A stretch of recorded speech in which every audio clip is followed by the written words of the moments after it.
People who were considered gifted early on and subsequently fell off. What are your stories?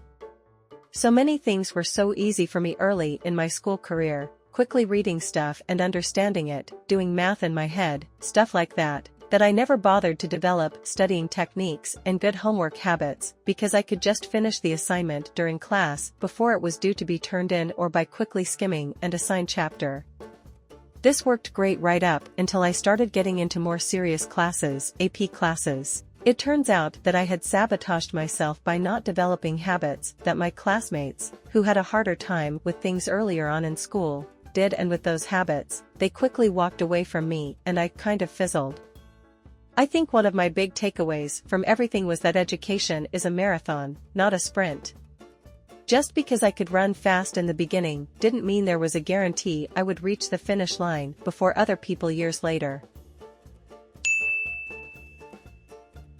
I don't know if I fell off or not. Pretty much never had to study or try through high school to get A's. Got into a top 20 university and felt the uniqueness slip a little but adjusted and was still able to coast with relative ease. Then got to postgrad and hit the wall hard that first year, realizing never in my life had I learned how to actually study, and now studying was a must, and most everyone there was at my level or better. Rude awakening and took a lot of effort adjusting. But then entered the workforce and realized 95% of employees barely try and gave up trying to get ahead, comfortable in their role, so luckily became easy again to stand out. Takeaway for raising my own kids: don't tell them how smart they are all the time, compliment and encourage them on how hard they try and the effort they put in. Make them appreciate putting forth effort rather than being praised for being naturally gifted to help develop their work ethic while young. Gifted person here, now nearly 50 years old. I was hyperlexic as a kid, was in the gifted and talented program, and elementary school was ridiculously easy, requiring almost no effort to ace. But because it was effortless, I didn't develop a willingness to work at things early on. Anything that required actual effort, I began to just bail on stuff. Never graduated college, as I never settled on what I wanted to do with my life. Didn't learn till later that I have ADHD. It was not really a commonly diagnosed thing when I was a kid. Adults just thought we were in need of an ass whipping.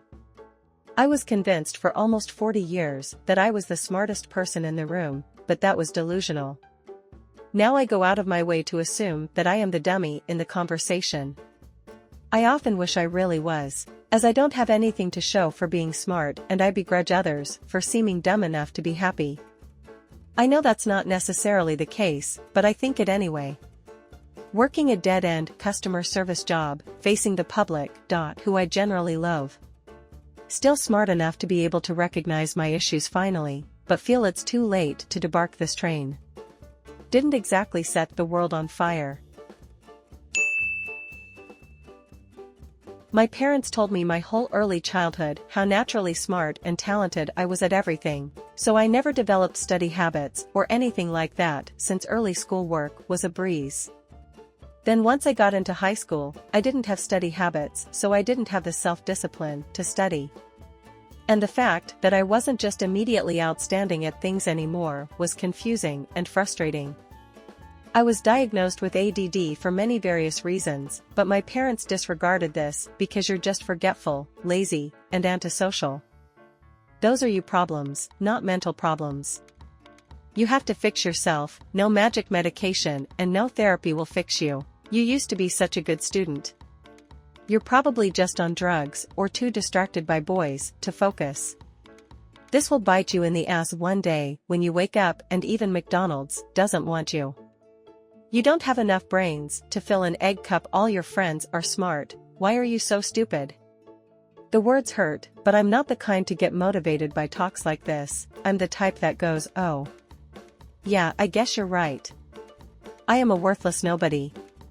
No fixing that, I guess. I've tried and I can't. So I guess I'm just destined to be a fuck up. Now that I'm 30, I'm actually getting the help I needed as a kid, and I know that if I had the correct guidance and advice back, then I would have continued to thrive, but I just got verbally abused and hit instead.